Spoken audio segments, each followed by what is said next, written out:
Good afternoon, everyone. Hope you had a great weekend. It's Monday, July the 24th, and the topic today that I just got to get out to everyone is the battle in my mind, the battle in your mind. And many times you and I look at other leaders and we think, gosh, she's so polished, he looks amazing, they've got it all together.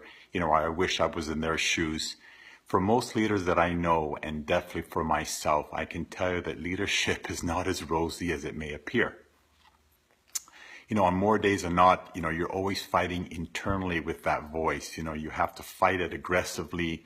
That voice that taunts you, is this journey that I'm on really worth it? Should I really believe in other people?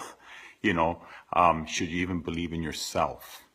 That always goes on. But, when you peel back the layers of a leader's mind, you find that we have a raging battle going on all the time, a battle that I'm saying today we must learn to win on a daily basis. And so what are the internal struggles that I see for myself as a leader when the pain is so much, including the emotions and the emotions take over? Number one, in terms of internal struggle, I see as frustration. When I hear myself say, or I hear a leader on my team say, oh, I'm so frustrated about, and then fill in the blank. Oh, I'm so frustrated. I know, like myself, I've got to learn to harness that frustration, okay? Because frustration resolves nada, nothing. Frustration resolves nothing. We all get caught in it. When you get frustrated, you enter a zone of unfiltered rambling of emotions that are likely just to take you to places that you don't need to go, and you're going to even hurt other people in the process.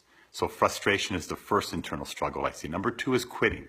What we think and do in moments of despair or defeat are going to define our success. Period. Why? Because failure and defeat are inevitable. Okay? In your journey, whatever journey you're on, especially in direct sales, especially in entrepreneurship, and especially in network marketing, if every low point you reach elicits a response of, I'm going to quit, then you're not going to achieve much.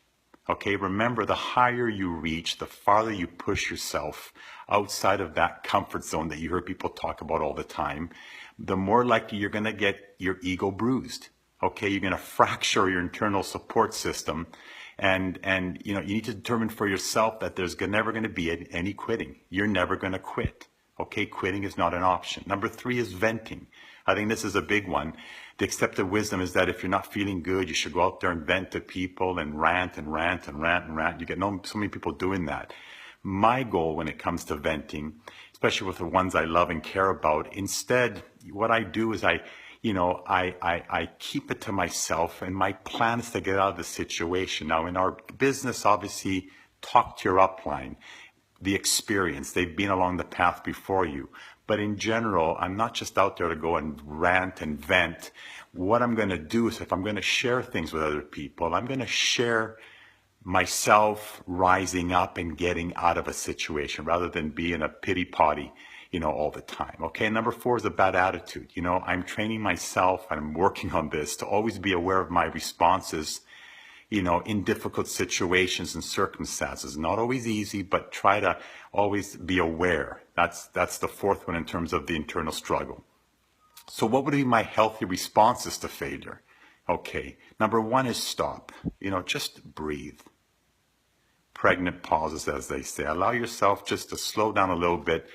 I give myself about an hour to wallow in my sorrows when something really comes up. After that, I get on with my day, or I get a good night's sleep, and I focus and wake up to a brand new, bright, sunny day and get back at her. Okay, you need that time to stop and deconstruct, so to speak, but don't wallow for days and weeks and months.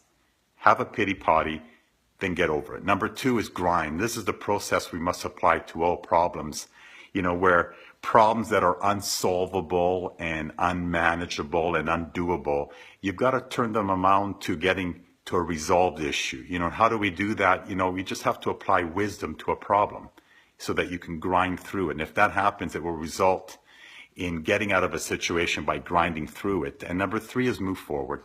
Okay. Take the next step, move one foot after the next. When something bad happens to you, remember this. Allow yourself really a short moment to stop. then make a plan to grind through it, and then finally take a step and move on. And it's just those simple steps to get you, as I say, the battle of the mind, moving it in a positive direction, because we must endeavor to always live in the what is.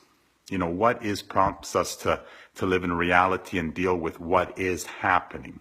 And thus, you're going to move things forward, because your response to negative thoughts and negative events in your life are absolutely crucial to your effectiveness as a leader. So make sure the right thoughts and using those healthy responses to failure to snap out of it and move on, because they happen to all of us all the time. So I hope that brought value to you. Like, share, comment. Hope you're enjoying your journey, and the battle of the mind, it's with all of us. So stay strong, and we'll chat soon. Bye-bye.